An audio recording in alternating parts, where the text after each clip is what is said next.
بسم الله الرحمن الرحيم.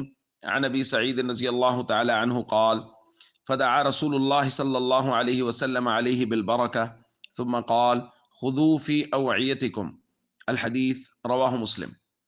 حضرت ابو سعید رضی اللہ تعالیٰ عنہ بیان فرماتے ہیں کہ غزوہ تبوک کے موقع پر صحابہ کرام کو بہت بھوک لگی، کھانے پینے کی اشیاء تقریباً ختم ہو گئیں، تو حضور علیہ الصلوۃ والسلام سے انہوں نے اجازت چاہی، یا رسول اللہ اگر آپ اجازت دیں تو کچھ اونٹ ذبح کر لیں۔ تو حضور علیہ الصلوۃ والسلام نے اجازت دے دی، لیکن حضرت عمر رضی اللہ تعالیٰ عنہ انہوں نے رائے دی، مشورہ دیا، یا رسول اللہ صلی اللہ علیہ وسلم اگر ایسا کریں گے تو قل الظہر، سواریاں تو بہت کم ہو جائیں گی، اور سفر میں پہلے ہی سواریاں کم ہیں۔ تو حضور علیہ الصلوۃ والسلام نے صحابہ کرام سے کہا کہ آپ ایسا کریں کہ آپ جمع کریں، جو کچھ کسی کے پاس تھوڑا بہت کھانے پینے کی چیزیں ہیں وہ جمع کر لیں۔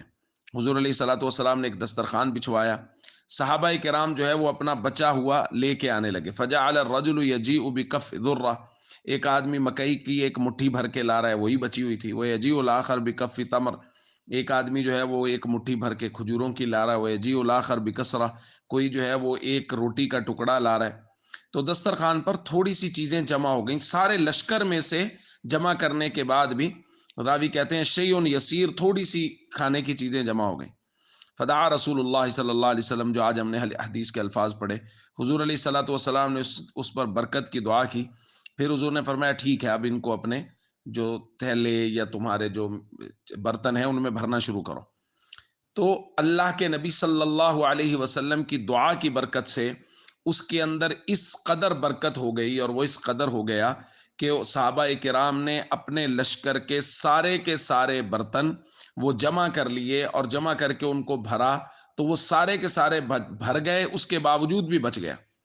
پھر صحابہ کرام دسترخوان پہ بیٹھے، فَأَكَلُوا حَتَّى شَبِعُوا، دسترخوان پر جو بچا ہوا تھا اس سے صحابہ نے کھایا، وہ سارے صحابہ سیر ہو گئے، پھر بھی بچ گئے۔ تو یہ نبی کریم صلی اللہ علیہ وسلم کا معجزہ تھا کہ حضور علیہ الصلوۃ والسلام کی دعا کی برکت سے تھوڑا سا کھانا اللہ رب العزت نے اتنا وافر اور زیادہ کر دیا کہ سارے لشکر کے برتن بھی بھر گئے، اور سارے صحابہ نے سیر ہو کے کھا بھی لیا، پھر بھی بچ گئے۔ یہاں سے ہمیں جو بات سمجھ میں آتی ہے، جو درس ملتا ہے، وہ یہ ہے کہ اللہ کے نبی صلی اللہ علیہ وسلم نے اسباب ضرور اختیار کروایا، یعنی پہلے سارا دسترخوان پہ جمع کیا۔